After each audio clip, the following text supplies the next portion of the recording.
sana hinayang mo wala ang tulad mo. Araw-araw ng buhay ko, bakit bigla kang lumayo sa piling ko? Kung kailan mahal na kita, nawala ka na lang ang lumipad papunta sa iba.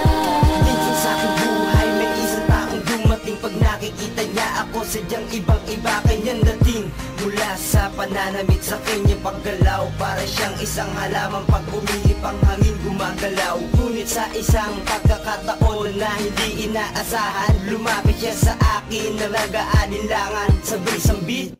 Pwede ba na maging tayo? Subalit ang naging tugon, sorry ha kasi ayoko lumayo ka na sa akin. At wag mo na rin ako kakausapin, kasi hindi ako santo upang iyong sambahin. Di rin ako pare para sa akin ka magmumpisal. Tigilan mo na rin kakatawag ng mahal. Kaya kung ako sa'yo, kalimutan mo na lang. Isipin mo pag-ibig mo sa akin walang patutunguhan. Di ko na sana hinayang mo wala ang tulad mo. Paro-paro ng buhay ko, bakit bigla kang lumayo sa piling ko?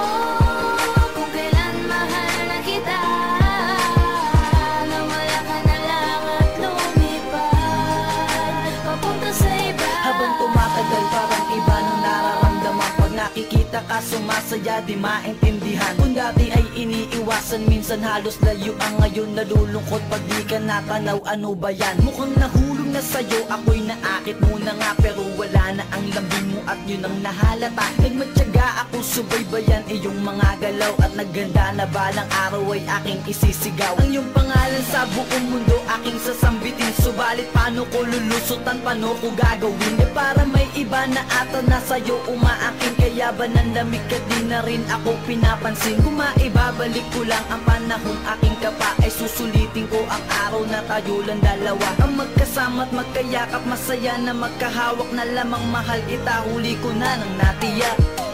Di ko na sana hinayang mo wala ang tulad mo.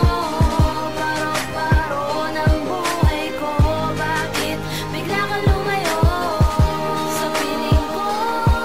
Kung kailan mahal na kita, nawala ka na lang at lumipad papunta sa iba. Ang kwento na ito ay base sa isang paru-paro na sa buhay ko ay dumako at bigla rin lumayo, na siyang nagdulot ng saya sa akin, nagpahal